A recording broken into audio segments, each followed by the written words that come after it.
Okay. Hi, everyone. This is Adam with the Astro Imaging channel. Today, Josh is going to be going over some Photoshop techniques. I believe, well, I'll leave it up to him to say because I know there's a couple topics, but I think he might elaborate on a few of them as well. So I'm going to hand it right over, and for you in the room, just click Josh's name. Josh, we have your screen. All right, thanks, Adam. So tonight I'm going to spend a little time in Photoshop. I'm going to focus mostly on HDR processing, and I picked M42 as the target for that. I think it's a good target because there's so much dynamic range. So what I'm going to do is kind of step through how I processed this photo the first time that I went through it, and hopefully I'll be able to get a fairly similar result as the first time I went through it. So to give a little background on what HDR processing does is it allows you to take some of the details from all the different regions of a target. Something like M42 has some really bright spots and also some really faint spots. Just to give an example of what I'm talking about, here's my unprocessed sub of the Orion Nebula, and I can show you what will happen if I stretch it real hard. The entire nebula becomes pretty visible. All this nice faint dust on the outside becomes visible, but then the entire core gets blown out right here. So what a lot of people do, and what I tried to do with this nebula, is actually take different length exposures. By taking different length exposures, you can actually blend in some more of the detail in the really bright regions. If I click on my 40-second exposure, you can see that there's quite a bit of detail down here deep in the nebula, but even on this one, the stars are still somewhat blown out, and also you can't even really split the stars in the trapezium. So I'll click over to my 15-second photo, and you can see if I zoom in here that the stars actually remain split. There's actually some color left in them, and the idea of this is we're going to blend all three of these pictures together and try and get one that shows kind of details across the entire nebula without much of it being blown out. So in full disclosure, Anna Morris is a astrophotographer, and if you're around enough, you'll see her name on the forums in some places. And I really learned a lot of the techniques in this from her, also from Jerry Lodegris. But she did just really a wonderful job of processing M42. And I, not step by step, but pretty similar to her processing techniques, was able to achieve the picture that I got the first time that I took this picture. And I'll go ahead and show what the picture looks like before I get started here. So give me 1 second, I'll click over to the final image. And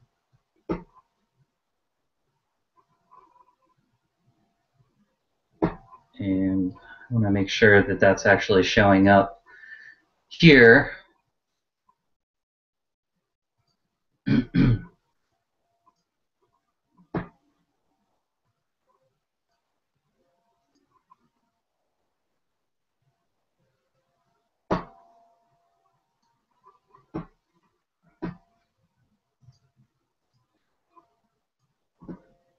Excuse me for just a second while I open this.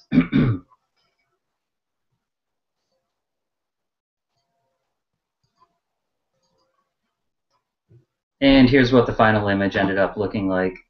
If I zoom in, you can still see a lot of the details down at the core of the nebula. I didn't do a great job controlling the star colors here, as they're a little bit white and blown out. Josh, excuse me, but you have to go back to sharing your screen. Oops. Yeah, I'm still seeing your face.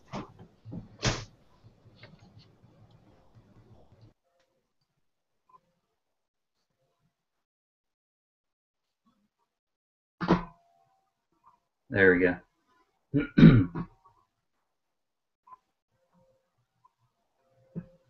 And as you can see, there's details all the way down into the core, but you also get a lot of the fainter outer nebula. a lot of the nebula around the Running Man is showing. And there's still actually star colors in a lot of it. They're a little blown out, but did a pretty good job of controlling all that. So what I'm going to do now is kind of step through what I did to get to that point. So to start with, I'm going to open up my 15-second image, which as you can see, there's very little to look at here.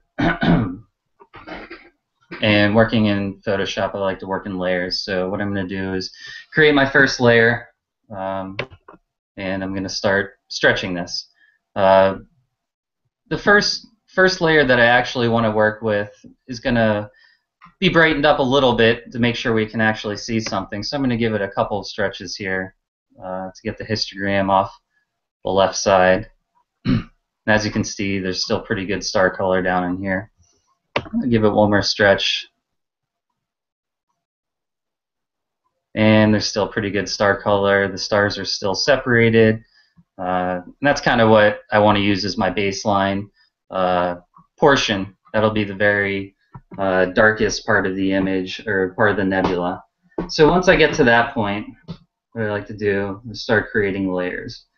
And I'm going to go through each of these layers. I'm going to stretch them a little bit at a time, kind of go up to 1.2 to 1.3 here. And as I'm doing that, I like to look around the background, make sure that I don't start blowing out a ton of stars, make sure my background's not getting way too light. And for the first couple layers here, I'm going to go and do another one. I just do level stretches. As you can see, it's getting brighter and brighter in the middle. This one I might actually bring the histogram back over just a little bit. And I'll do one or two more. I don't need a lot for the 15-second one because really I just want to get the core out of this. The 40-second subs I will be able to get a little more detail once I get past the core. So there you have it. That's about the stretching that I'll do with the 15-second subs. As I hide each of these layers, you can kind of see as it steps through, bring out a little more detail in each of these stretches. So another thing that you'd like to do, and what I'm going to go up here and show you is take a snapshot of some of these different levels, different layers of stretching. So if I come up here to the button up on the top, excuse me, where are we at here?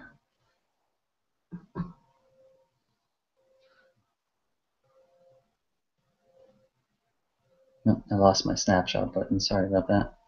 I click on the history. And then once I click on the history, you take a new snapshot, and I'm going to call this level 4.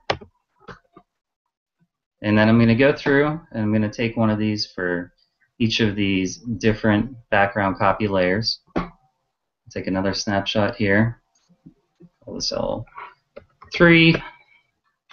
I'll go down, hide another level, go down, take another snapshot for L2. And then we'll go down to the first stretched image we want to use, and we'll call that one L1.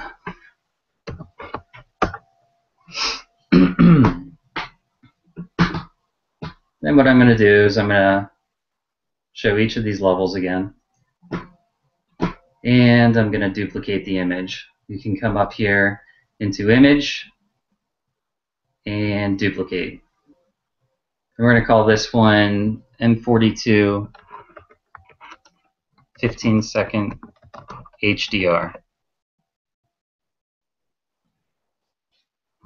So now we have another image to work with.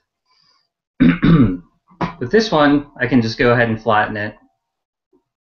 So I'm just working with my top, most stretched, brightest image. This one actually still has a good bit of separation of the stars down here, but they're a little bit brighter than I'd like. I'd like to retain a little bit more of the star color in those. So what I'll go ahead and do is come over here to the original image that I have stretched. And what we want to do in layering these in with HDR is kind of do the opposite of how you would normally step through a photo, which is starting with your darkest layer on the bottom and working your way up to your lightest layer. Instead, we want to start with the lightest layer on the bottom and work our way up to the darkest layer. So to do that, I'm going to go all the way back down to L1. Or I'm sorry, I'm going to go all the way back up to L3, which is the step right before the lightest layer. And I'm going to copy that entire image right there. And I'm going to come over here. I'm going to paste that on top. And when I'm pasting on top, I'm coming over to my new HDR image. And as you can see, it goes from really light to just a little bit darker. So we're going to go through and do that for each of these. So I clicked on L3 before, so now I'm going to click on L2. I'm going to copy that. And I'm going to paste that on the new image. And then we'll come down to L1. I'm going to copy that. And then we'll go ahead and paste that on this. So as I said, for this, you want to go the opposite. So we have our lightest, our second lightest, our third lightest, and then our darkest on top. So I'm going to hide these top couple layers here, and I'm just going to work with layer 1. So what you want to do, there's a couple different ways to actually blend this in and make sure you're getting the most detail out of it. I want to end up with my layer 3 just really only getting this very small section in here that retains the star colors and retains the detail in the very core. So what I'm going to do, starting with layer 1, is I'm going to select most of this bright region right in here that feels like it's getting a little bit blown out. And to do that, I'm going to grab my lasso tool, and I'm just going to kind of wrap around here. This is the part that you can see is just really bright. So grabbing this, and then I'm going to feather this. Probably start with a feather in this small region, about like maybe 20 pixels. And now that I have that, what I want to do is create a layer mask. And if I come down here to the bottom right and click on this white button, what I'm going to do is create a layer mask. And it's going to hide everything in the picture except for the very center of the nebula that I'm kind of blocking out, or actually revealing here. So again, with layer masks, you use the black portion, and I can show you this layer mask. The black portion is going to block out everything, and the white portion is going to reveal. So you can see that there's actually a little bit of a line here.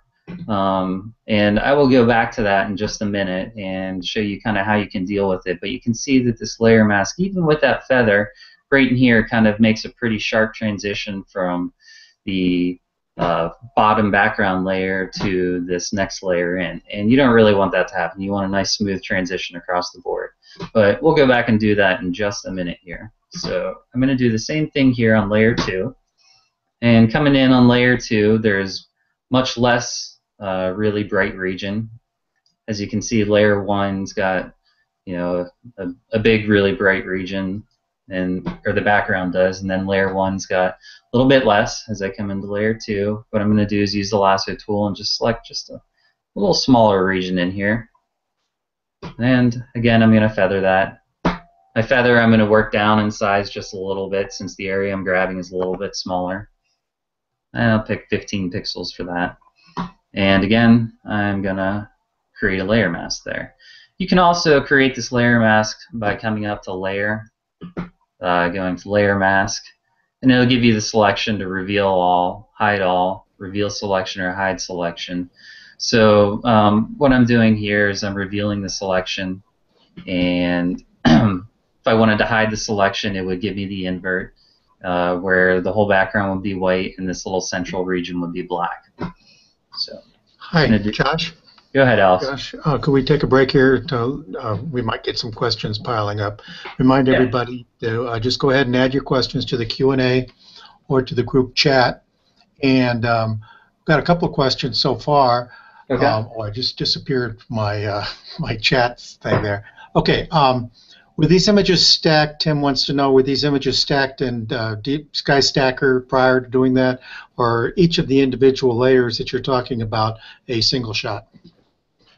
So I have 3 separate images here that I'm working with. I've got a stack of, I can't remember, I think it's 20 15-second subs, and there's a stack of about 15 40-second subs, and then there was a stack of 8 8-minute subs. So I stacked all of those individual amounts of time and nebulosity, actually, and created 3 separate stacks out of them, one for the 15 seconds, one for the 40 seconds, and one for the 8-minute subs. I think Actually, and I said 8 minutes, but I meant 6 minutes, sorry. Okay. The question I've had is, when you went over and made a whole new image and so forth, could you have just dragged your levels back and forth until they were inverted on the original image? Let me make sure that I'm following what you're saying. So this was the original image right here. Right. And background copy 4 of 3 to background copy. Okay. Mm-hmm. If you'd have taken background copy 4 and pulled it down to just above background, just above background. Yes, And then background copy 3 and just above 4, 2 just above 3, etc. Yes, like this. This is what you're talking about. Something like that. Would that have done essentially the same thing? Yeah, it does do the same thing. I guess there's not really a really solid reason for the reason that I'm doing it, except for that was my follow-up, because it sounds like an important thing to do. I just couldn't figure out why you were doing it. It mostly is to open up basically what would be a new HDR image for me. The reason that I like to do it. Also like to take as many snapshots of important steps in the Photoshop process as possible, because there's lots of times where maybe I'll try 2 or 3 routines at a time and see what it looks like and decide, maybe I don't like that, or maybe I do, and then it's easy just really to step right back to where that snapshot is. So okay. I'm going to thank you for that interruption, and Tim, thanks you also. So you're welcome. So let's go back over here, and we're on the final layer, and in here, as you can see, we're still going through and using our masks, and I'm just going to do just this small kind of central region for this last layer, and this one's going to get a pretty small feather. And I'm going to, once again, add that mask. So now I can go ahead and show you what I was talking about with these kind of transitions that, they're not very sightly. What you can see is that you're getting a lot of detail, and you can see all the way down to the stars are still separated, and your nebula is not really taking huge steps, but you can sort of see bands. So there's a couple different ways to deal with this, and what I'll do is I'll step back to my first stretch and show you a couple ways that you can look at that. One way is just to actually work on the opacity. If you work on the opacity up and down a little bit, you can actually see that band kind of appearing pretty strongly as I go up towards 100% and even up in this 70% region. Once I get down to about 60, 50, 40%, then that band starts disappearing a little bit. But then I kind of, if I just start working with the opacity and not actually working on blending a little bit better, then what I'm doing is actually losing what I'm trying to do, which is keep the star colors and keep everything from getting too blown out. So I like to do kind of a combination of things. And before I go into the combination of things, the other thing you can do is actually use a larger feather in the beginning. You can use, instead of a 20 pixel feather, you can use 40 pixel feather, or maybe a 50 pixel feather. Those are things you kind of have to work with, and are individual to what you're trying to lasso, and how much of an area you're trying to blend. So what I'll show you is I'm going to click over here and show you actually this first layer mask. And even though I used a 20 pixel feather, it's still a pretty hard line here. And it becomes pretty apparent when you look in here. So there's a couple things you can do. One is you can actually grab the paintbrush, which I'm going to grab over here, and what you want to do is you actually want to be looking at the nebula, but you want to have your layer mask selected so that as you paint on this, you're painting on your layer mask and you're not painting on your nebula. If you look over here on the left-hand side, there's this white and black box, and when you're working on your layer mask, you're always working in black and white and grayscale. So what I actually want to do is I want to paint a little bit of black kind of around this banding area. I want to do it in a very soft manner. So I'm going to bring up this diameter of my paintbrush. I'm going to bring it up quite a bit. And what I want to do is I just want to soften kind of that banded edge just a little bit more than where it's at now. The hardness I usually keep really soft when I'm trying to do this, probably down the maybe 5 to 15% range. So we'll keep this down at like about 10%, 9%. So again, I have my layer mask selected, and what I'm going to do is I'm just going to start just outside of this band. And I hope that's pretty visible on everyone else's computer. But if I start right outside this band and I start drawing in, and I can zoom in for you, you can actually see kind of the area around it getting just a little bit softer and more feathered. And I'm not sure how well that shows up from up close, but I'll come out and show you. And what I can do is I can just kind of paint around here a little bit. And that band should really start disappearing. And I work my way kind of into where that layer mask is. And as you can see, that band's really mostly gone now. And there should be a little bit over here, but not quite as much because we're not dealing with quite as bright an area.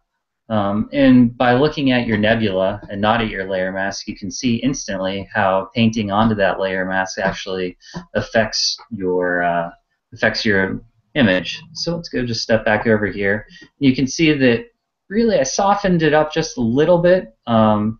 The feathering here kind of grows in just a little bit more, and it's just works a little bit better for this actual layer. So we can go in here and we can do this for each of the layers, and you can see here again it's pretty noticeable, especially when you zoom out, that there's this kind of real dark region in the middle, and that there's kind of a nice blend on the outside of it. So what I'm going to do is the same thing as I did with layer 1. I'm going to drag down the opacity just a little bit. The opacity is kind of tough to tell what you want until you paint with that paintbrush a little bit. If I drag it all the way down to 0, you can see there's just pretty much no transition because I'm just showing the previous layer. If I drag it back up here to 89%, maybe down to 70, then you still see a little bit, but not so much of a band. So what I'm going to do is actually increase this diameter just a little bit more, and that'll kind of help me get a little better feather. And again, I'm going to make sure that I'm painting black. And I'm just going to kind of come around the outside of this and help soften up the edge just a little bit. And I think that did a pretty good job. I think the blending looks pretty good there. So we're going to do that for one more layer here up on top. And again, you can see that kind of real solid spot right there in the middle where it looks like it goes from bright to dark pretty quickly. So we're going to do this one more time. We're going to drag down the opacity a little bit. And for this one, you can see this last layer is almost not necessary, but just for really getting thorough treatment of this HDR, we'll come around here. We'll kind of, oops. And what you saw I did there is I accidentally painted on the actual nebula itself, so I'm going to undo that. Again, you want to make sure you're actually selecting the layer mask. And I'm going to come around and just kind of try and soften up that transition just a little bit there. And kind of gets rid of that step effect of these layers. So I'm pretty happy with where all that is. If I was doing this for full processing on my own, really I would make sure that I would pay a lot of attention to the running man, especially when I get into the 6-minute subs. But as you can see, this is kind of probably something that I'll be happy with for a stack of 20, 15-second exposures. So you don't get all these bright outer details on this one, but you really get a lot of the good detail down here in the nebula. There's a lot of other kind of post-processing things that you can do to bring detail out of this on its own, or that you can go ahead and do at the end once you bring the different subs together. For the sake of this tutorial, I'll just step over and start working on the other exposures so we can make sure we get through them and show you how to combine them. So what I'm going to do is I'm going to flatten this image because I'm pretty happy with where it is.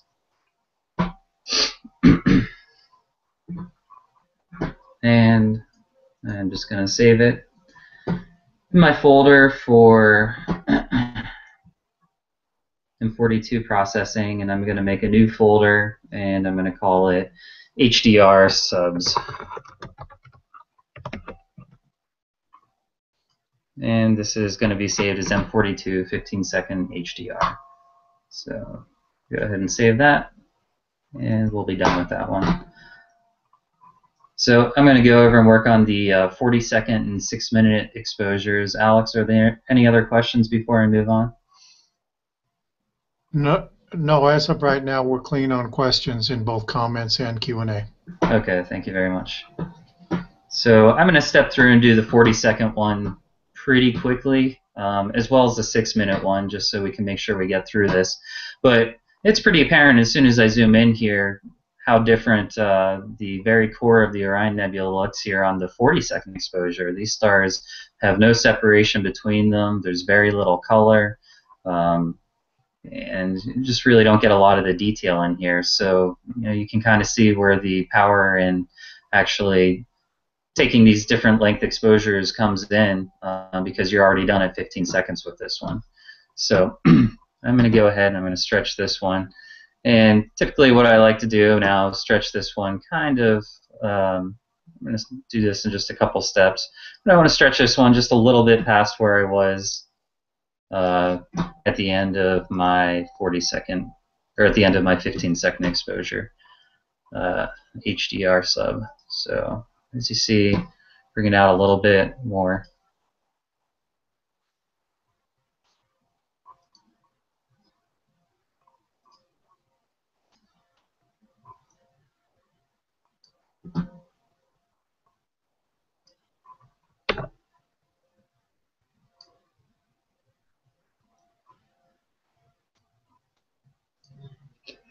And that feels like a pretty good place. It feels like I'm going to be able to incorporate all this detail from the previous image, and now I can start working on getting some more outer detail.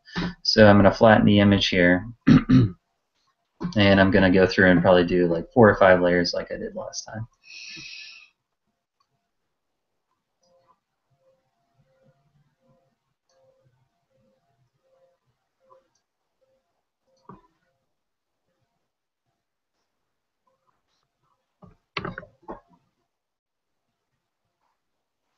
And again, I like to go about up to 1.2, and then I'll drag black side all the way back up to about 6. And make sure you're making a new layer for each of these.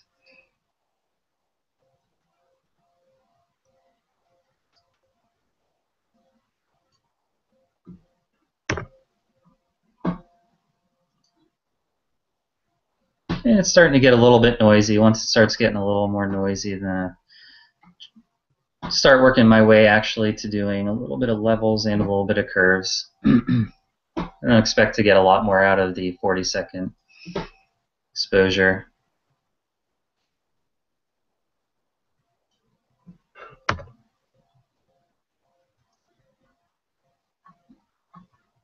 I think this brings out a good bit of the detail I'm looking for here. So we can do what Alex was talking about, and for the sake of speeding up this tutorial, I'll go ahead and do that on this one as well. It's maybe not normally what I would do, but again, you'll step your way from the darkest on top down to your lightest on the bottom. And we're going to go ahead and do the same thing that we did before.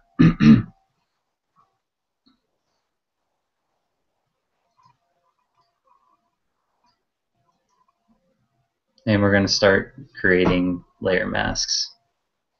So another way to do this too that sometimes I work with is actually using color range. color range is nice for actually grabbing stuff based on how bright it is. And as you can see, if I move that slider up and down on the color range, I can pick how much of the really bright portion that I want to pick for my selection is. And this works kind of well too, but what it does is it ends up giving you a really kind of fuzzy set of layers. But it does similar to what I was doing with my lasso before, where it picks this really bright region. The nice thing that it does do also is it selects my stars, keeps those from getting too bright. So I can do the same thing here and create a layer mask based on that, and I'll show you what this layer mask looks like.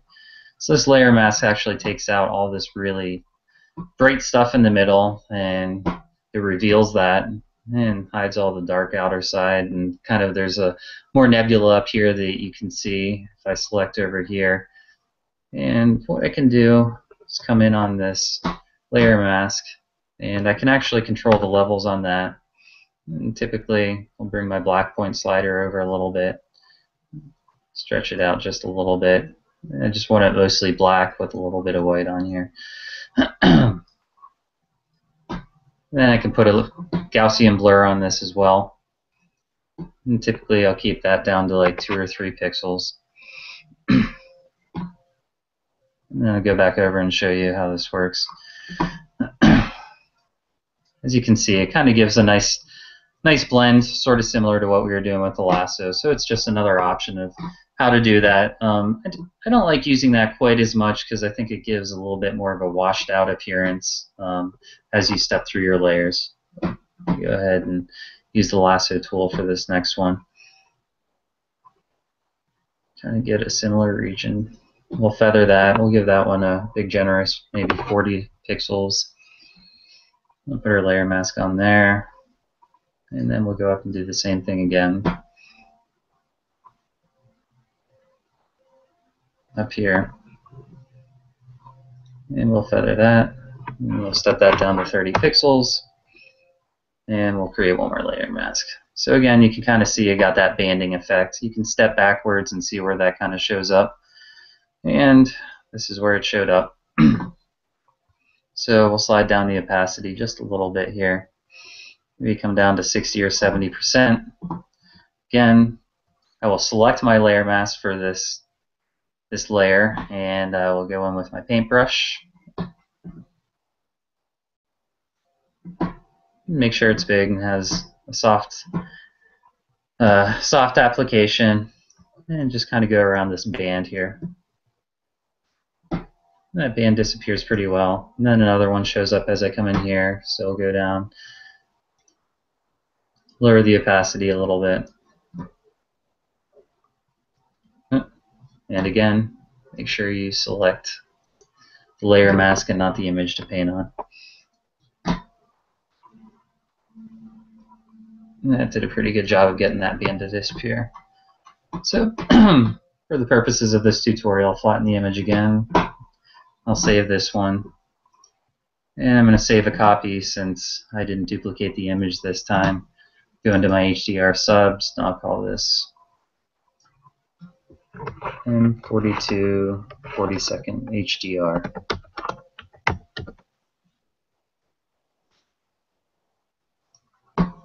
And we'll close this one out. And now we'll start on the 6-minute one. Same thing, I'll just start a level or start stretching this out a little bit. I like to do it in a handful of steps instead of all at once. And what we want to do is stretch this final sub and get it to the point where it feels like the last one kind of left off. And I think on the last one, really we got our core and kind of up to this transition between the hydrogen alpha, which the red nebula here, where it transitions into the more gray-blue nebula around the outside. So another stretch, we should be able to get to about where we were with the 40-second sub.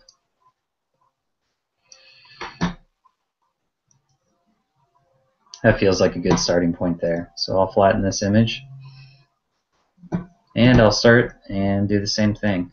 When I start using the 6-minute subs, I like to do smaller level stretches and a little more on the curves.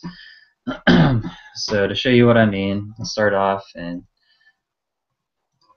do something like maybe 1.5 here, and I'll keep it with 6 on the black slider. Then for each of these, I'll actually do a little curve too.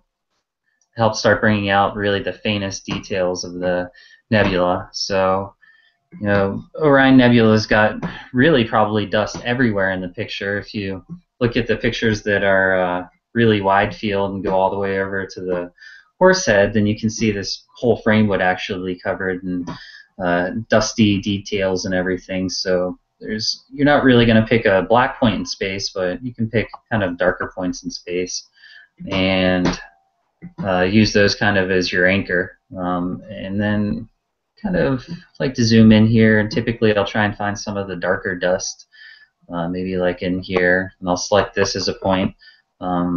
So in Photoshop on Windows, you use Control and use your selector to pick that point there, along with that dark point. And then I'll also pick usually like a bright point, maybe try and keep these stars in check. I'll pick this bright star, which should be up near the top.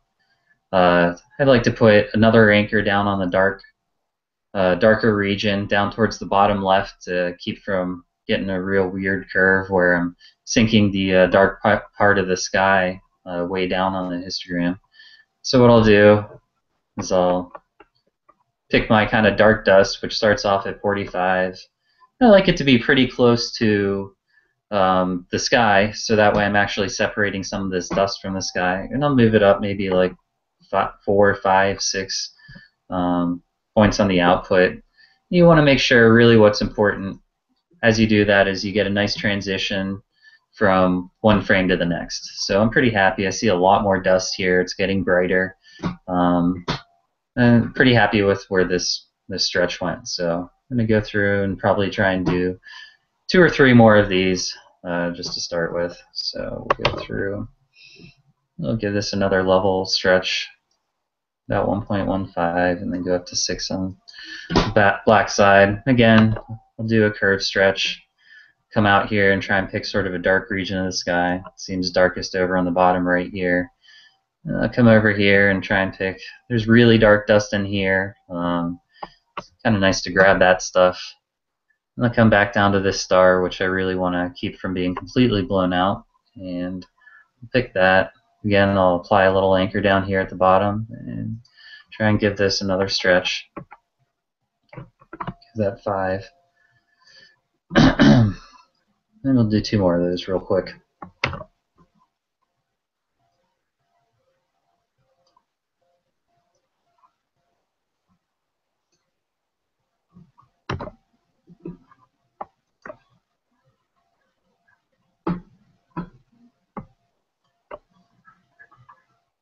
And that time I picked some of the other fainter outer dust, which is what I want to pull out a little bit more this time. Put one more anchor here. Give this one final good stretch. I think for now I'm pretty happy with how much I'm pulling out. You can see it's starting to get pretty noisy up here. I guess it's not surprising. There's a little bit less than an hour worth of data, but still getting a lot of this really faint dust. I can show you if we were to take a one more step, probably pull a little more out, but it may be a little noisier than I want for that. I'm going to bring this back just a little more this time. And we'll do one more curved stretch. Pick another dark region up here.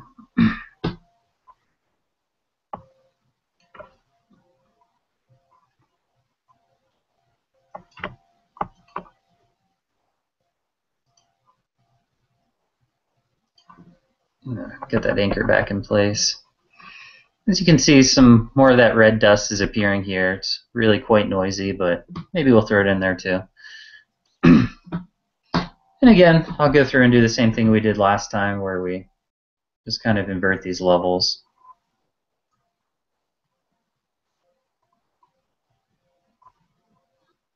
And we'll start applying our masks again. We'll go through and do this pretty quickly.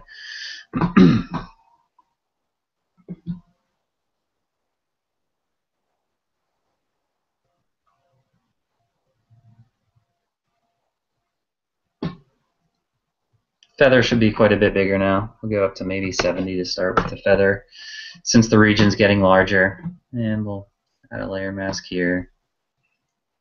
Go up and do the same thing again here. Kind of working our way down to smaller and smaller selected areas. And drop the feather down to 60.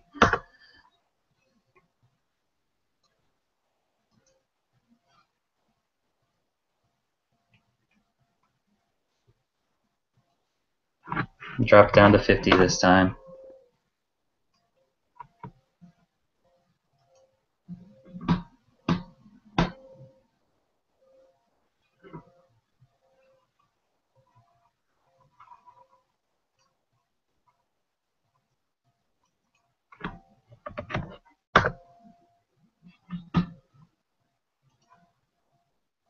Oops.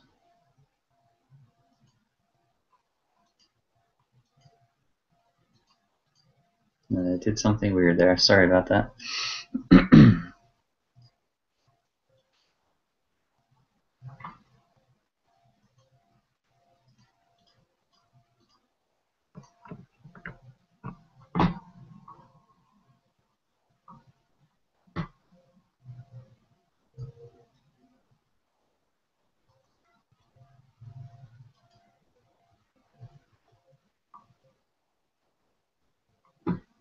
What happened was I didn't drag that one all the way down. There we go.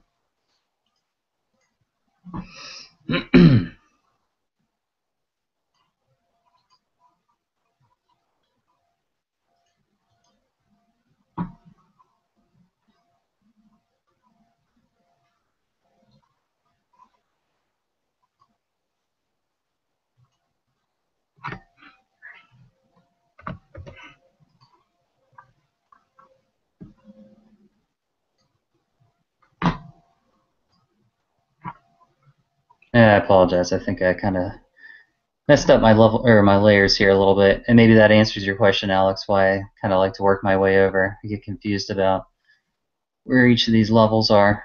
Looks like this is the brightest one here.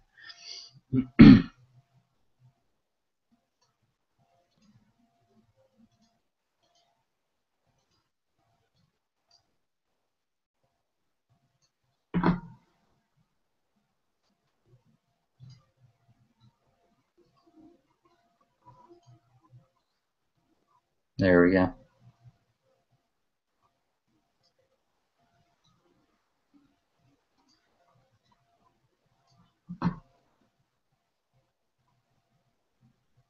I'm just going to rearrange these so they're in the right order again here.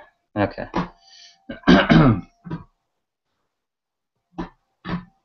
And to make sure we get through this, I'm going to go back and do it the other way.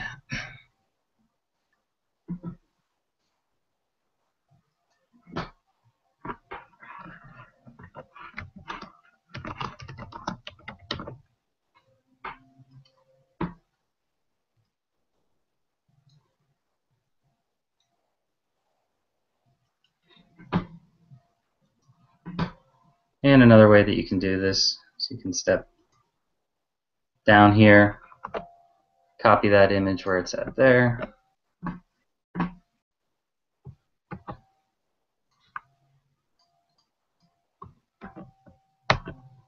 and then bring it over to your new image.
And we're going to go through, change the opacity on each of these, same way as before. And we'll go through with the paintbrush to kind of soften the edges. And I want to make sure so I get the other images actually combined. Kind of work my way through this quickly.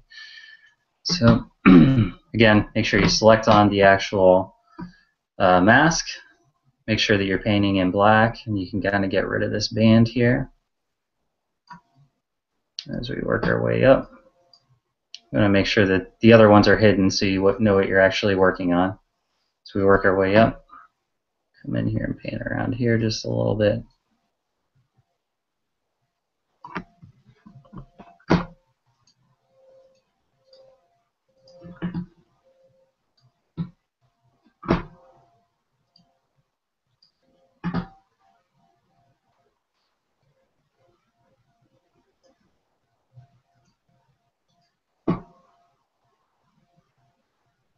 And I won't worry too much about the core since we're going to be blending that in. So I'm going to flatten this image. And I'm going to save a copy of this.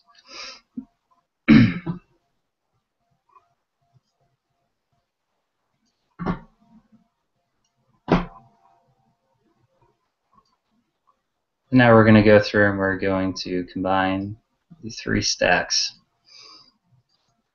So I'm going to take this, I'm going to open up the 40-second HDR. I'm going to copy all of that. And I'm going to come in here and I'm going to paste it on top of the 6-minute. And I'm going to open up the 15-second HDR. I'm going to copy that.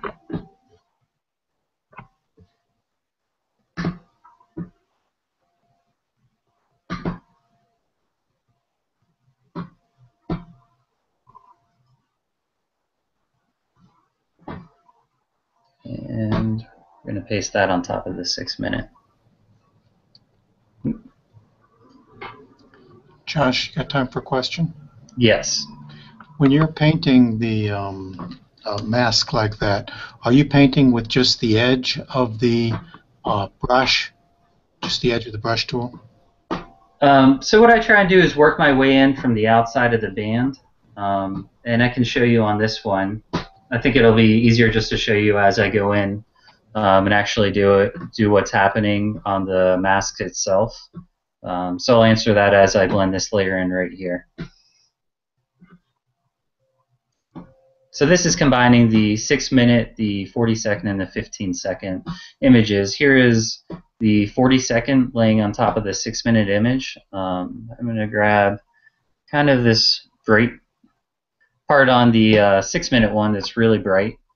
And another thing I guess it's easier to show you is if you actually hide this top one, you can kind of tell where it starts getting too bright and help yourself in selecting that. So you can step out here.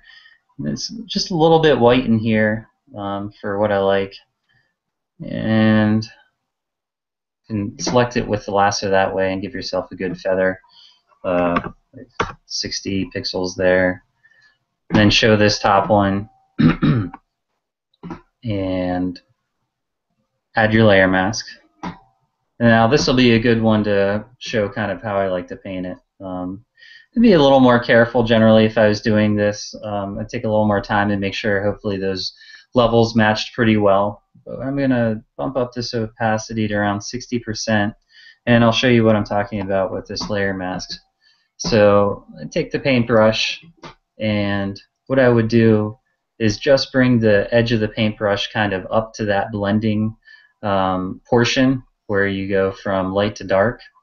So if I come in here and show you what I'm doing there, it should actually give just as good a band. I may even grab just a little bigger brush and bring this softness down all the way just to kind of show you what I'm trying to achieve here.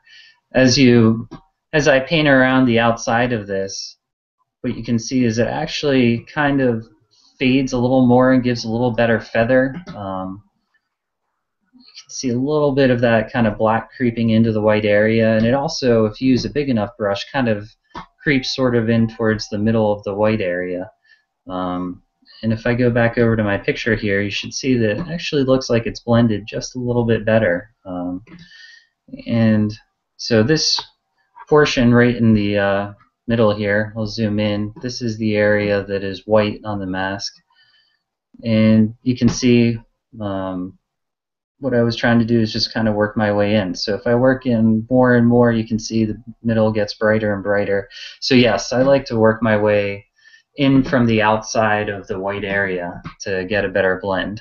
So I'm going to undo the brush tool there, and we're going to go ahead and add this last layer in. And if you remember, really what we wanted on this last layer was just to get the very core of M42 into this image. So select that little area, and that's going to be a much smaller feather. I'll reveal that. As you can see, this is another pretty significant stair step there. We want to bring that down on the opacity a little bit, and then we'll go in again and we'll paint with the paintbrush. When you're painting with that paintbrush, you're in black all the time? I am in black all the time, yes. And you're using 100% flow and opacity? Yes, I do use a, for the hardness, instead of giving it a real hard edge, I try and turn that hardness way down so that it's a much softer edge.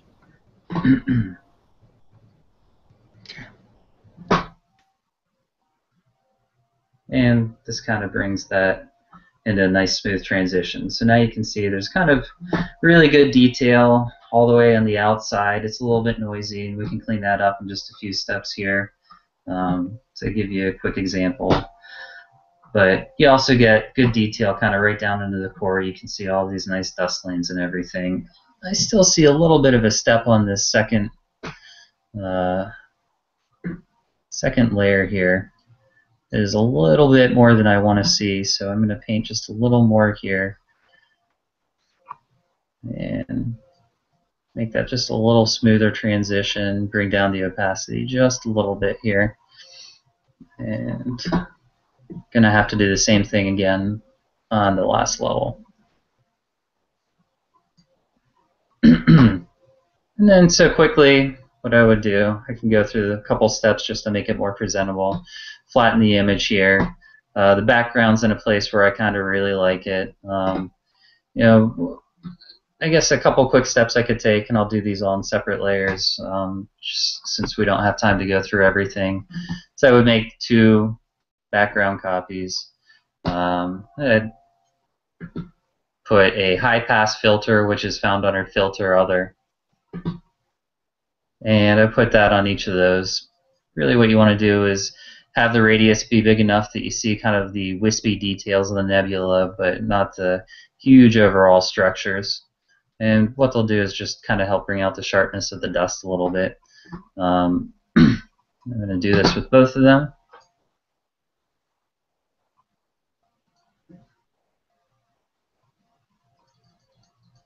I'm going to turn down the radius just a little bit there as well.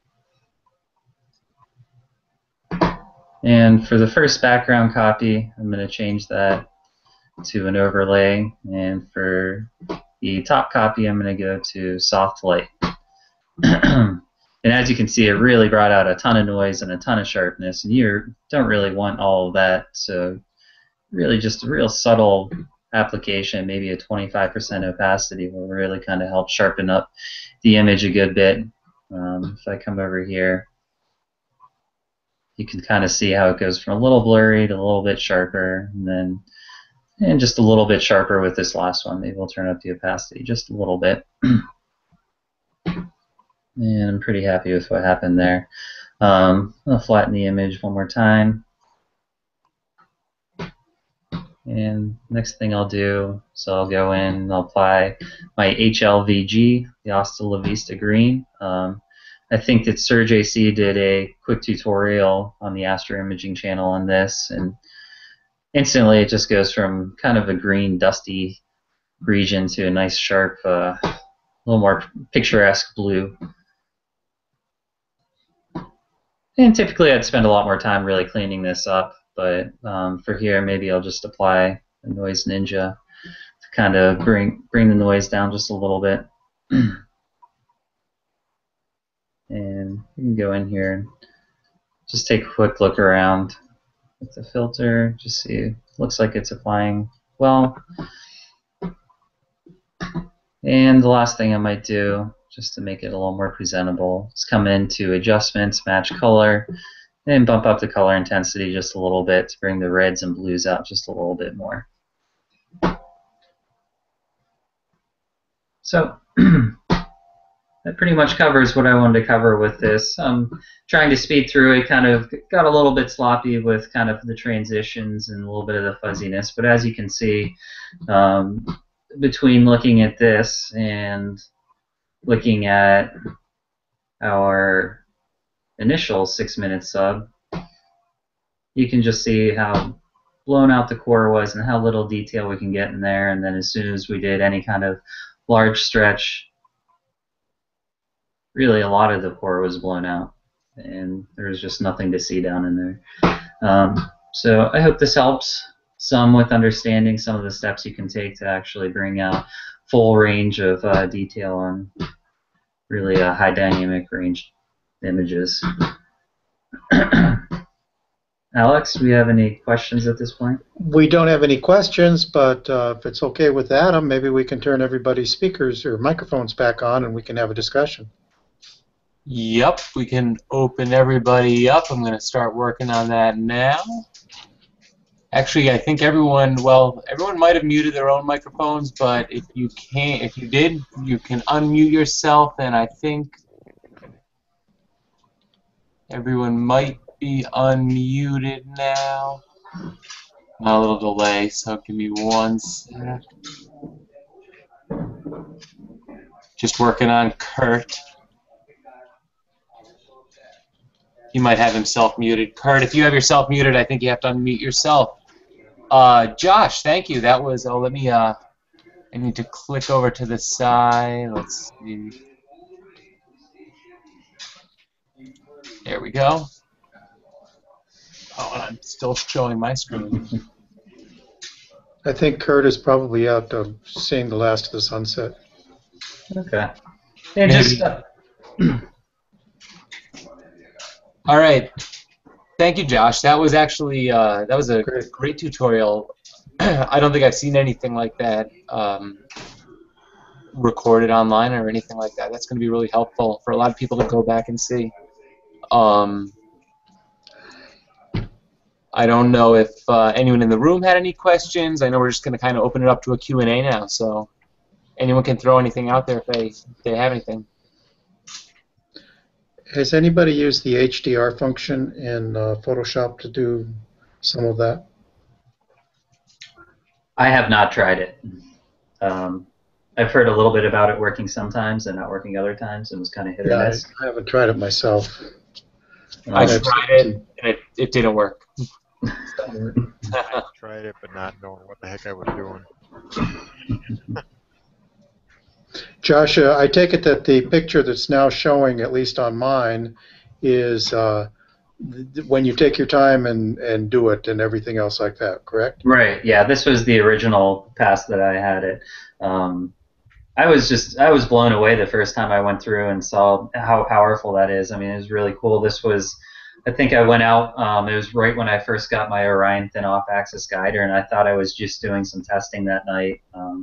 You know, this was only 45 minutes, but I think it was amazing to see how much detail you can draw out if you kind of get those different levels of sub-exposures. So I think there's a lot to that. I kind of tried doing that with some other targets, but there's not so many targets, I think, that have this kind of dynamic range in them. Maybe some galaxies. I've done the same thing with M31, I guess, as well.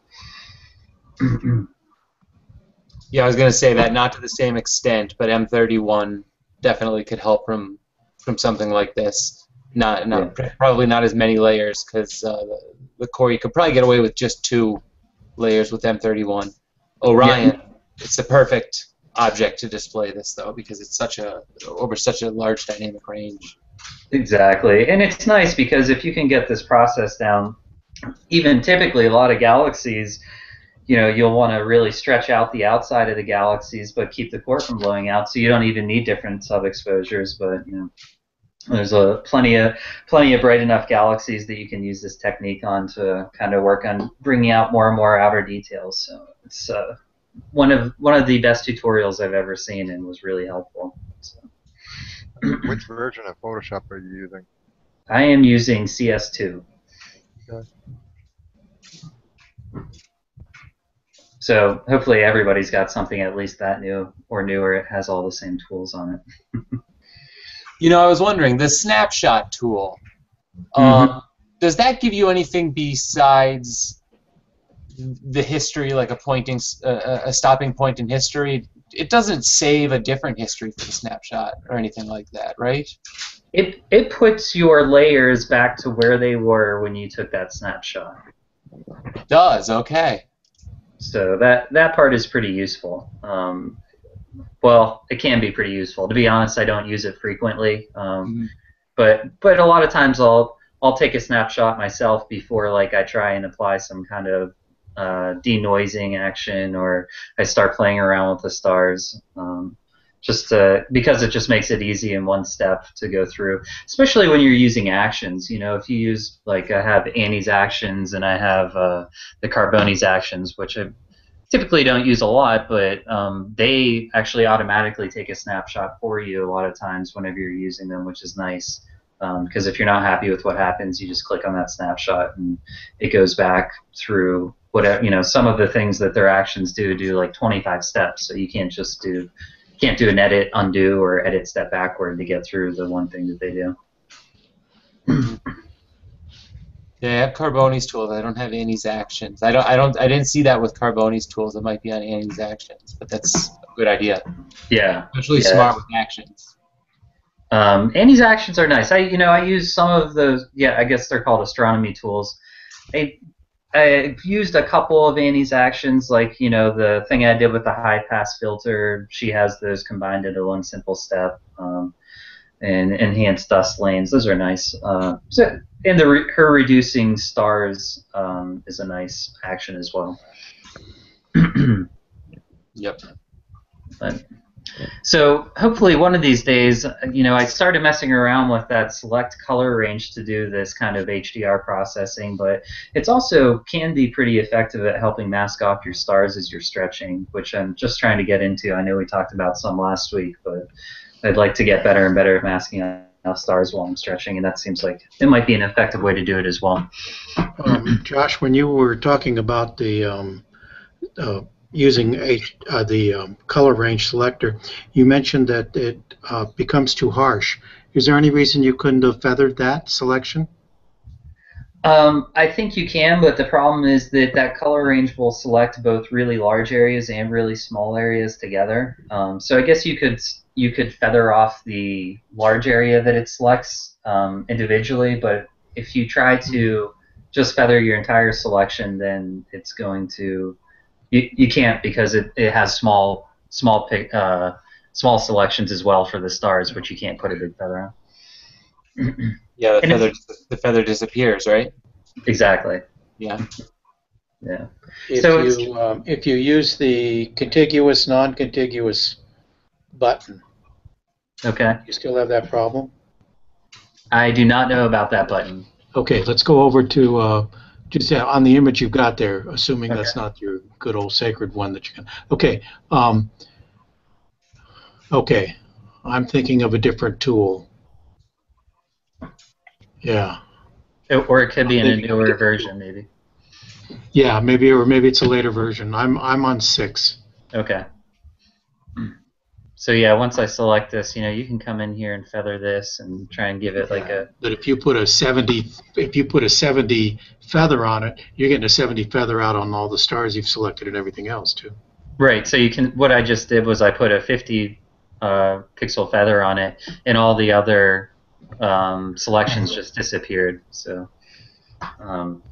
it would be if there's a tool where you can actually independently select the regions and feather them, that would be wonderful. But I haven't found that in mine yet. Okay. Yeah, But there's probably a lot of ways you could do it. I mean, it's just like anything else. You can take one technique and do it 100 different ways, then pick the one that you're most comfortable with. It's exactly. probably best to do the one you're most comfortable with, because you'll get Exactly. better results out of it, only because of the comfort level.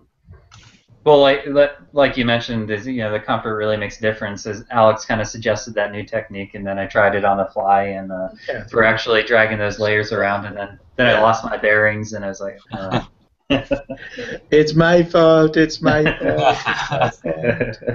no, it's a good idea. I just lost my bearings in the middle of stretching it there. So, but yeah, I think that's how a lot of the astronomy processing, especially in Photoshop, goes. There's a lot of ways to skin the cat, a lot of ways to bring out details, find ways that work for you. Did you have darks, flats, and bias in this? I guess for this one I had flats, and I guess I had biases, but I was not taking darks. This was when I was using an 1100D this winter. I think when I took it, it was like 30 degrees out or something, and I've just gotten to the point where if it's below 40, well, I had this winter where if it was below 40, I just use extreme dithering and call it a day. Now with my cooled DSLR, I don't worry about it either. I just set it to 0 degrees and use extreme dithering, and I've found dithering seems to work better than darks for me with the DSLR anyways. I've been seeing a lot of people suggesting quit using darks. Just curious about that. Yeah. Josh, you're in Pittsburgh, right? I am in Pittsburgh. Did it break 40 degrees this winter? I don't remember a day it was above 40. Never. There was never. In fact, I don't know that the snow left the ground for more than a week all winter. Wow. It was brutal. But I tried to make the best out of it and say, well, it was really good for my astronomy pictures because they're all noise. That's what got me out when it was. I think it was -7 is now my record thanks to this winter. I took the supernova in M82 the day after it was announced, and it was -9 degrees or -12 degrees, and I will never do that again as long as I live. I drove out to the dark site, and I had on probably 30 layers, and I was like, oh, I will not do that again. It was beyond uncomfortable. And those are long nights in the wintertime too. Those are like 10-hour nights, not these 4-hour nights we get. That's what makes it worth it. That's true. I think that supernova was like the day I got my CCD camera, but I had just shot the same target like a few days before. I missed the supernova, and like one of those things. Oh, do you go after the same target because there's a supernova there? But I actually wanted to push the new mono CCD a little bit more than that because it's a brighter galaxy. So yeah, I remember that day. I think all of Pennsylvania was well below 0 that week. Yeah, my pipes froze twice that week. Hey, mine too. Yeah, that's funny. Permanent hair dryer in the wall this winter. Our laundry chute was no longer a laundry chute, I can tell you that. All right. Anyone else have any questions? We don't have any speakers lined up for next week, so if no one comes forward with a suggestion, I'll come up with something mid to late this week, at least to be able to present. I have spoken to, or I PM Scott Rosen, and he's interested in doing something when he can free up. I think we're all busy this summer, but busy with hopefully recreational activities. And as well, Sergey posted that those 2 videos last week, and if anybody wants to post videos like that they previously recorded, just give me the links and I can get them on. We just pretty much link it over so anyone that comes to our Google Plus page. What else? Do we have Ivo lined up to do anything? Ivo, I haven't heard back from him. I don't know if we're all dealing with, I mean, besides the post on cloudy nights, I could drop him another PM just to re-invite him and ask if he wants to commit to anything. I think it's tough in the summer because we're all kind of living week to week, Yeah. I think today, but I started on my Sequoia presentation today about which way is up in astronomy, where's north on Mars and stuff like that. So I've been, it's been real busy. So, hey, I have an idea. Where else can we find a bunch of people that I could like put a picture up here and say, okay, guys, what's wrong with this? What should I do with it? Could we have a session where we, show and tell, show and ask? That's a great idea. I had something kind of like that in mind, so I think that's a great idea. In fact, if it sounds good to you guys, I think we should do that next week. And trying to think of a good way to propose it. I think we could probably stick to that same single post in cloudy nights, and I'll mention that, a Q&A type thing. There's been no news on that front, only that we can continue with that post. But I think that's a great idea. How about we each commit, each of us that are sitting here right now, to bringing at least one thing that we just want to know about. How do you guys do this? And there's a chance that we could each wind up with the same kind of problem. But there's, it's a random thing, and we all have our own problems just looking at you guys. We all got our own ways of taking things up. I got lots of problems. Okay, and some of you guys 6 hours of that. What do you think?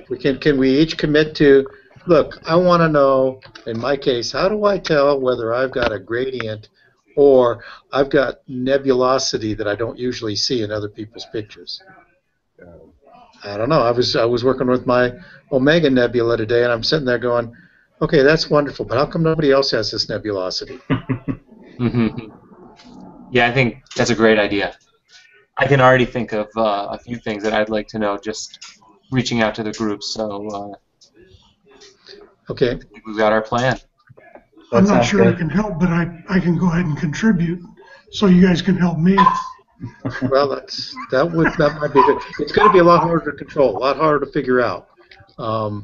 It may not work the format we're using, where one guy kind of controls which questions actually get in or not. But maybe it will. We'll see. We don't know what we're doing. We're not making promises. Right. We may want to plan on that being more like a 90-minute or 2-hour thing if we're going to be stepping through and trying to help a couple different people or help ourselves, I guess. Yeah, are we stuck to just the 1 hour thing? No, we can. I mean, we can go over it. I don't even think any particular person has to still be in the room. So if there are people that want to keep going on, as long as the night goes on, I think that's fine. If it's clear here, I might have to break out early just to do some imaging. Then again, the moon's going to be a factor next week, so I won't be that tempted. It's clear now. Here. Not here. No, we had our good day or two. We won't get it again until next month. Yeah, but it was 90 degrees today. When it gets dark here, I will seriously go through I've got an observatory in my backyard, and I'll go through a whole observing session with Sequence Generator Pro, or at least the setup and the, That would be great. I'm working on building a little pier and a slide away sort of porta-john shed, I guess you would say. I don't have room to build an observatory in my yard, but I'm building a slide-away shed, and I'd like to learn about SGPs. So. Porta-john. I've got my observatory in the backyard is a roll-off shed like that you just described. Oh, cool. Sure, but let's see, where are we? Boink.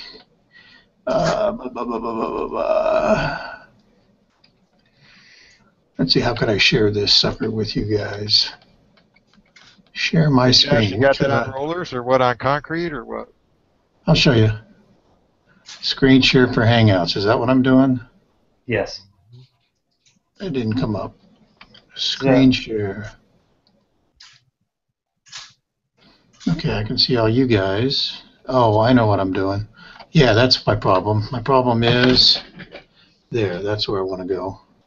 Can you see that? Can you Yep. see that Yes. to me? Yep. Okay, this is my pier, my telescope. This is my backyard. Okay, and that one right there. Can you see that? Actually, let me see if I make that bigger. Can you see that? I lost it. Okay, I did something wrong here. Oh, I know what's happening. When I clicked on it, it went to it. Okay, there's my backyard. Yep. Okay, the RV lives here. Junk lives there. This is an old picture of my house. And that thing looks like this on the inside. Okay, and this is obviously the telescope under wrap here. And this is what it looks like when it's at work. See, I've added this little outfit out here so I can put everything on that. Here it is rolled off. Can you see that, guys? Yeah. Okay, my little ladder there and my laptop. And then down underneath here, there's a conduit that runs the, whatchamacall, the Cat5 wire all the way to my house, although in fact it half the time operates on wireless and I don't even realize what it's operating on. But I'll go out there. Oh, it's still an hour away from dark here, but I'll go out there and I'll turn it on and I'll go out there in the morning and put it away, and that's it. So where'd you go? Where'd you go?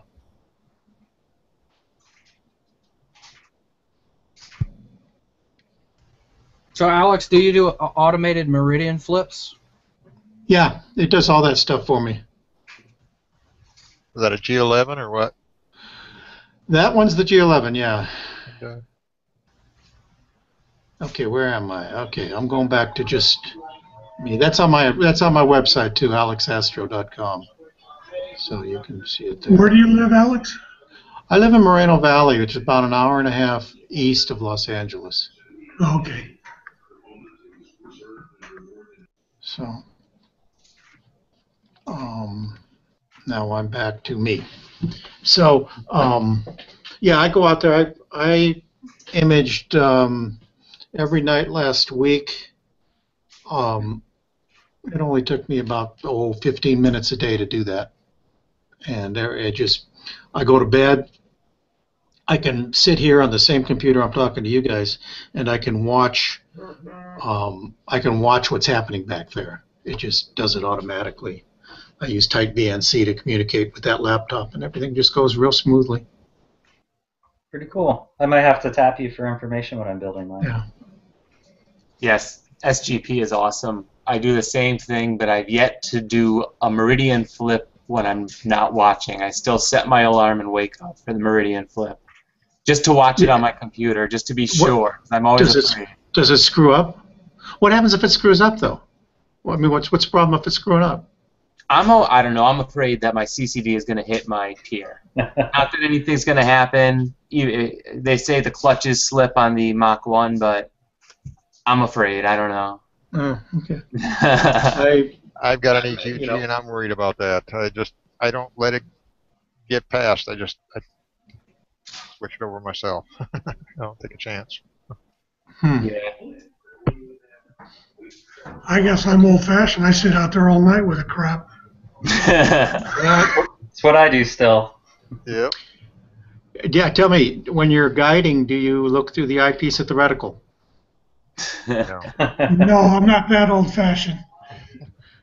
Tony Hallis one time told me that the ST4 did more to change astroimaging than any other invention that has come along. The ST4, the original autoguider.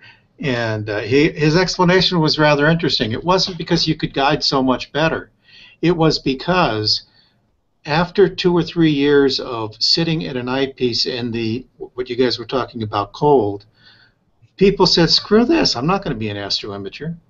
And so they never got better than 2 or 3 years worth of experience. But once the AutoGuider came along, people could get 4, 5, 6, 7, 8 years of processing. They could actually really get devoted to their hobby. And honestly, you can take a whole lot more pictures if you don't have to sit by your scope at night or wake up in the middle of the night. I would agree. Yeah, I agree with that. That's a great point. It really has done a lot. I give a lot of credit to the people who've guided either manually or even used film without the instant response. But it's just a new age in astroimaging because it's available to anybody. I mean, So you just set your limits on the mount? Mm-hmm. Go past a certain point then? Okay. Yeah. You tell it how far your mount can go, and you build in safety factors on that. 5 degrees less, and you have to think out what your longest exposure is going to be, and you do all that stuff. But it's relatively easy to do. It's not hard. I haven't figured that out yet. Well, I'm worried about it hitting. I've been doing it now for a while. I think after the first week or so, I was able to do it and sleep through it. I tried about 4 or 5 imaging automation programs that guided the session, and SGP is far and away the most cost-effective. There are more powerful, but they cost as much as 10 times as much, and they're just not necessary for me. And if you post a question on the SGP forum at like 10 o'clock p.m. at night, you'll probably get a response 5 minutes later. It's pretty incredible how responsive they are. I've done that. I mean, I can't say I've done it at 10 o'clock and gotten a response 5 minutes later, but I've done it at 9 in the morning and gotten 5 responses within 10 minutes. And I usually ask if they'll introduce a feature, and they explain how to do it in SGP already. Most recently, it was recovery mode, which I'm just trying to figure out where if clouds come in and it stops your session because the clouds come in, it'll automatically recover from that. Is SGP anything like Sky 10 or Sky 6 or anything like that, or? The goal of Sky 6 with the camera add-ons, yes, with the camera add-ons. The SGP does not have a planetarium program inside of it, but it does call on 2 planetarium programs, or 3 or 4, I don't know, including one off of the internet. On the other hand, SkyX Pro, which is what you need to actually run your telescope, what does it cost? $250, $350? And the camera add-on costs something additional. I really don't know, but it's like a lot of money. And SGP does most of that. Also, SkyX Pro, as far as I know, does not yet meridian flip, which is a sine qua non. If it doesn't do that, you got to get up in the middle of the night. I've got Sky 6. Yes, I was just curious. The Sky 6 Pro? Not the Pro version. Okay. Yeah, it's not going to do it. But hey, Sickness Generator Pro is $99. Oh, that's. It's much less money. And I control the scope, but I haven't gotten into it far enough to know. Yeah. Now, did I see that you're imaging with, or you're using a? It's a 10-inch LX200 you see there. Right, that's what I see. Okay, so it's not on a. Does it have a rotator or a Actually, winch? what I use now, that's just I put the scope up there so I could take a picture of it. That's not even on the mount on the pier now. What I use is a Celestron 80 ED and Orion EQG. I just haven't changed the picture yet. Okay, yeah. Okay. Because I was thinking that you got some challenges taking pictures with that. Yeah, that's actually for sale. Are you guys using Astro Tortilla or Elbrus with SGP? Pinpoint. Oh, Pinpoint. Yeah, I had already bought Pinpoint. So. Yeah, I'm using Elbrus, and I think there's something wrong with my install because it works sometimes and it doesn't work other times, but it's not my field or scale settings, there's like something wrong with Elbrus. Sometimes it opens the image, sometimes it opens a blank image. So there's something funky going on. Just the other day, though, I got the local astrometry server running from Astro Tortilla, the Sigwin server. Yeah. So I'm using the local astrometry.net to solve now, and that worked for the first time this past weekend.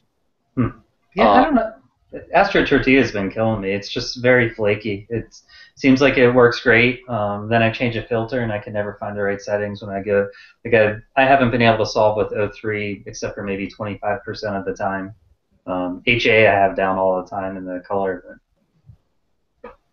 You know, it's funny. I had trouble solving with an HA filter when I got it. I was sure everything was right, and my settings ended up being the same as let me think about this. This was with the DSLR, so the settings would have been the same as with the IDAS LPS filter. Like 5 second. I didn't even have to change the sigma. Right.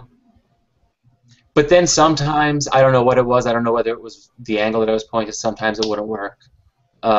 But I'm going to say I had better luck with Astro Tortilla than I do with Elbrus. But with SGP, it always has the blind failover, which kind of catches all if you have internet. Otherwise, you need the local solver. Why do you need to worry about filters anyway? Why don't you just oh, you guys have you don't have filter wheels.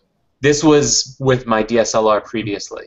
Okay. I have a mono DSLR, but I don't have the filter wheel because it won't fit in my imaging rig. Yeah, I haven't, but once I think I tried to use DSLR with SGP. I don't remember whether it worked or not. I didn't try real hard. I was going after a comet or something. I complain about Astro Tortilla being kind of flaky, but it is the best value in astrophotography you can get. it really changed my my imaging sessions like overnight when it started working. I don't know. I think the framing in Mosaic Wizard in Sequence Generator Pro is the next step. Yeah. We were talking about the Sky 6 and how it has a planetarium program. But the framing in Mosaic Wizard is just incredible. It almost feels like you're cheating, literally. You pick the region you want, you pick your overlap in your mosaics, and it pretty much does everything for you. Not processing, of course. I'm working on processing a mosaic now, but... You say that like we have time to do true mosaics in Pennsylvania. It's a whole year to get enough data for a mosaic. I got 2 frames in a week. Go back to your iris? Yes. Nice. And that's what I'm working on. But now I'm struggling with PixInsight again, all over again, trying to figure out why the colors aren't matching up. But I only have like half an hour into it, so I'm gonna figure it out. Cool. Excited to see that one. Yeah. I got the veil. I posted the veil on Cloudy Nights. Yeah, you saw the veil. Yeah. I kind of want to go back and work on that because I'm not quite happy with the blotchiness in the background. But that's part of my question for next week if we do a Q&A session. Do you try the Carboni tool on that? Yeah, didn't do anything. That tool never does anything for me. It worked on the iris last week to just take out a little bit. It worked the way I wanted it to last week, but on this it didn't. I don't know where that's coming from. I have to go through my subs individually because maybe there wasn't any dew or anything, but it just didn't seem. It seemed like it was coming out from the stars, so it seemed like maybe I don't know. I don't know. I have to look into it. Invisible clouds or a lot of moisture maybe in the air. Something like that. Yeah. Cool. All right. Well, I'm gonna sign off, guys. All right, guys. Okay. Talk to you this week. Thank you very much. Bye-bye, everybody. Bye. See you later. Clear skies. Thanks.